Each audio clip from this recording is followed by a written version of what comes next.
పార్టీదే ఢిల్లీ పీఠం. ఈ ఢిల్లీ రాజకీయాల్ని, ఢిల్లీ ఫలితాలని ప్రభావితం చేసిన అంశాలేంటి? భారతీయ జనతా పార్టీ అక్కడ గెలవడానికి కారణాలు, అలాగే ఆప్ ఓటమికి గల కారణాలు, దాంతోపాటు కాంగ్రెస్ పార్టీ జీరోకు మాత్రమే పరిమితం అవడానికి గల రీజన్స్, వీటన్నిటి మీద సమగ్ర విశ్లేషణ అందించడానికి ప్రొఫెసర్ నాగేశ్వర్ గారు మనతో జాయిన్ అయ్యారు. నమస్తే నాగేశ్వర్ గారు. సో ఢిల్లీ ఫలితాలను చూసిన తర్వాత సహజంగా 3 టర్మ్స్ పరిపాలించిన పార్టీకి ప్రజల్లో వ్యతిరేకత ఉంటుంది సహజంగా. అండ్ దానికి తోడు ఈ ఢిల్లీ లిక్కర్ స్కామ్ అనేది ఎఫెక్ట్ చూపించింది అనేది చాలామంది చెప్తాం అనమాట. అండ్ ఈ కేజ్రీవాల్, మనీష్ సిసోడియా ప్రధానంగా వీరు ఆరోపణలు ఎదుర్కొంటూ ఉన్నారు కాబట్టి వీళ్ళిద్దరిని కూడా ఢిల్లీ ఓటర్లు ఓడించిన పరిస్థితి కనిపిస్తోంది. సో అది భారతీయ జనతా పార్టీ కలిసి వచ్చిందా? అండ్ ఈ ఫలితాల మీద మీ విశ్లేషణ ఏంటి సార్? అంటే ఇప్పుడు ఒక్క ఫ్యాక్టరీ ఎలక్షన్స్ని ఎప్పుడూ ప్రభావితం చేయదు, అనేక ఫ్యాక్టర్స్ కలిపి ప్రభావితం చేస్తాయి. మీకు ఢిల్లీలో అర్థం కావాల్సింది 1998 నుంచి ఢిల్లీలో బీజేపీ అధికారంలోకి రాలేదు. కానీ అధికారంలోకి రాకపోయినా ఢిల్లీలో బీజేపీకి పవర్ఫుల్ ఓట్ బేస్ ఉంది. అంటే ఓడిపోయినప్పుడు కూడా 32% మినిమం ఓట్ బేస్ ఉంది. మీకు 32 to 38% మధ్య అసెంబ్లీ ఎన్నికల్లో బీజేపీ ఓట్ బేస్ ఉంటూ వచ్చింది. మీకు అదే లోక్సభ ఎన్నికలకు వచ్చే వరకు 2014లో 46% to best of my memory, 2019లో 56% voting వచ్చింది. అంటే మీరు గమనిస్తే లోక్సభ ఎన్నికలకు అసెంబ్లీ ఎన్నికలకు మధ్య ఒక 14 to 18% గ్యాప్ ఉంది. అంటే అసెంబ్లీ అంటే దీన్ని బట్టి మనకు అర్థమయ్యేది ఏంటి? ఒకటి, బీజేపీకి 32 to 38% అంటే చాలా రాష్ట్రాల్లో అధికారంలోకి తెచ్చేటువంటి ఓటింగ్. ఇప్పుడు మీకు ఉదాహరణకు 32% వచ్చిన చోట చాలా చోట్ల పవర్లోకి వేస్తారు. ఈవెన్ నరేంద్ర మోడీకి కూడా అదే పర్సెంట్ ఓటింగ్ వచ్చింది. ఆయన ప్రధానమంత్రిగా ఉండగలుగుతున్నాడు. అందువల్ల ఓడిపోయినప్పుడు కూడా అంత పవర్ఫుల్ ఓట్ బేస్ ఉంది. ఆమ్ ఆద్మీ పార్టీ 70లో 67 సీట్స్ తెచ్చుకున్నప్పుడు, 70లో 62 సీట్ తెచ్చుకున్నప్పుడు కూడా భారతీయ జనతా పార్టీకి ఉన్న 1/3 ఓట్ బేస్ను ఛేదించలేకపోయింది. ఈ ఓట్ బేస్ అనేది ఒక ప్రధానమైన కారణం బీజేపీ మళ్ళీ పుంజుకోవడానికి.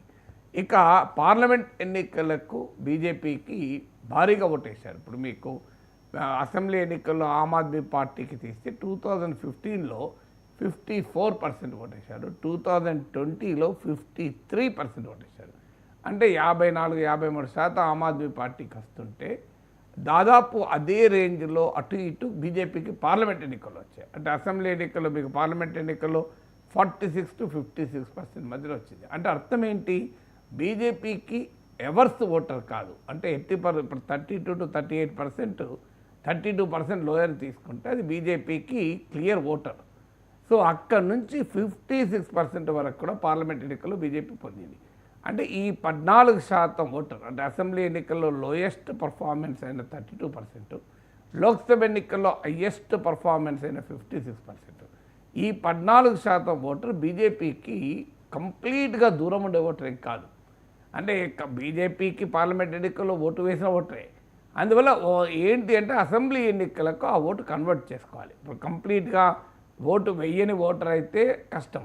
ఆల్రెడీ పార్లమెంట్ ఎన్నికలు బీజేపీకి ఓటు వేసిన ఓటరే. అసెంబ్లీ ఎన్నికలకు వచ్చే వరకు ఏంటంటే అరవింద్ కేజ్రీవాల్ ఆమ్ ఆద్మీ పార్టీ పైన మాకు బెటర్ పాలన ఇస్తుందని నమ్మి ఓటేశారు. సో ఈ స్టాటిస్టిక్స్ నుంచి బీజేపీ గ్రహించింది ఏంటంటే ఎక్కడ ఉంది సమస్య? బీజేపీ పట్ల వ్యతిరేకత వల్ల బీజేపీ ఓడిపోవడం లేదు. బీజేపీకి అన్నేచురల్ ఎట్టి పరిస్థితుల్లో ఓటు వేయని హోస్టైల్ ఓటర్ వల్ల ఓడిపోవడం లేదు. బీజేపీకి సంబంధం లేని రాజకీయ భూమి కాదు ఇది. మరి ఏంటి సమస్య అన్నప్పుడు అసెంబ్లీ ఎన్నికలకు వచ్చే వరకు ఆమ్ ఆద్మీ పార్టీ మాకు బెటర్గా పాలిస్తుంది అని నమ్మారు ప్రజలు. అక్కడ దెబ్బ కొట్టగలిగితే ఈ ఓటు తమకు ట్రాన్స్ఫర్ అవుతుంది అనేది బీజేపీ ఆశించింది. సరిగ్గా అక్కడ దెబ్బ కొట్టగలిగింది. ఎలా దెబ్బ కొట్టగలిగింది అంటే అనేక ఫ్యాక్టర్స్. ఒకటి, కేజ్రీవాల్ ఇమేజ్ పైన, ఆమ్ ఆద్మీ పార్టీ ఇమేజ్ పైన దెబ్బ కొట్టింది. అలాగే కేజ్రీవాల్ ఆమ్ ఆద్మీ పార్టీ ప్రభుత్వాన్ని పనిచేయకుండా చేసి దెబ్బ కొట్టింది. కేజ్రీవాల్ ఆమ్ ఆద్మీ పార్టీకి ఉన్నటువంటి social base, middle class, Purvanchali social base ఉంది. ఇప్పుడు మిడిల్ క్లాసు ఢిల్లీలో 67%, పూర్వాంచలి ఓటు 30% ఉంటుంది. సో 67% మిడిల్ క్లాస్, అందులో 40% income tax pay class. So so ఈ social composition middle class lower classes బీజేపీకి బాగా ఓటు వేశారు. పూర్వాంచలి అంటే ఈస్టర్న్ ఉత్తరప్రదేశ్, బీహార్ నుంచి వచ్చిన వాళ్ళు. వీరు ఆమ్ ఆద్మీ పార్టీకి బలమైన సోషల్ బేస్. అలాగే ఎకనామిక్గా తీసుకున్నప్పుడు స్లమ్స్లో ఉన్నవాళ్ళు, దళిత్స్, ఇలాంటి వాళ్ళు ప్రధానమైన ఓటు వేశారు. వాల్మీకి దళితుల్లో కూడా మరీ ముఖ్యంగా జాతవ్స్, వాల్మీకీస్. సో ఈ సోషల్ బేస్ను బ్రీచ్ చేయగలిగారు.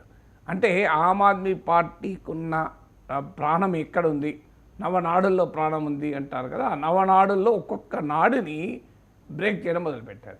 అరవింద్ కేజ్రీవాల్కు ఉన్న ఇమేజ్లో ఒక్కటి ప్రాణం ఉంది, ఆప్కు, దాన్ని దెబ్బతీశారు. ఆమ్ ఆద్మీ పార్టీకి ఉన్న ఇమేజ్లో ప్రాణం ఉంది, దాన్ని దెబ్బతీశారు. ఆమ్ ఆద్మీ పార్టీకి ఉన్న పూర్వాంచలి ఓట్ బేస్లో ప్రాణం ఉంది, దాన్ని దెబ్బతీశారు. మూడోది. నాలుగోది, ఆమ్ ఆద్మీ పార్టీకి ఉన్న మిడిల్ క్లాస్లో ఆ పార్టీకి ప్రాణం ఉంది, అక్కడ దెబ్బతీశారు. ఐదవది, పేద వర్గాలు, స్లమ్స్, అక్కడ ఆమ్ ఆద్మీ పార్టీకి ప్రాణం ఉంది, దాన్ని దెబ్బకొట్టారు. ఆరవది, మీకు దళిత్ ఓట్ బేస్లో మీకు ప్రాణం ఉంది, అక్కడ దెబ్బకొట్టారు. ఇలా ఎక్కడెక్కడెక్కడెక్కడైతే ఆమ్ ఆద్మీ పార్టీకి ప్రాణం ఉందో అక్కడక్కడ దెబ్బకొట్టారు. ఇక కొన్ని చోట్ల భారతీయ జనతా పార్టీ పనిని కాంగ్రెస్, ఎంఐఎం, బీఎస్పీలు చేశాయి. కాగల గారేం గందరూలు చేసినట్లుగా మీకు ముస్లింల్లో ఆప్కు మంచి ఓటింగ్ ఉంది. అక్కడ బీజేపీ దెబ్బ కొట్టడానికి స్కోప్ ఏమీ లేదు కనుక అక్కడ అరవింద్ కేజ్రీవాల్ స్వయాన కొంత దెబ్బ కొట్టుకున్నాడు, కొంత కాంగ్రెస్ పార్టీ, ఎంఐఎంలు దెబ్బ కొట్టాయి. దళితుల్లో బీజేపీ దెబ్బ కొట్టగలిగింది, బహుజన్ సమాజ్ పార్టీకి కూడా దెబ్బ కొట్టగలిగింది. ఆ ఢిల్లీలో ఒక డెలివరెన్స్, ఇది ఢిల్లీ కోసం పుట్టిన నాయకుడు అనేటువంటి భావన కేజ్రీవాల్ పైన ఉంది. అది ప్రాణం. మోడీ దేశం కొరకు బాగా చేస్తాడు కానీ ఢిల్లీ కొరకైతే కేజ్రీవాలే కావాలని. అక్కడ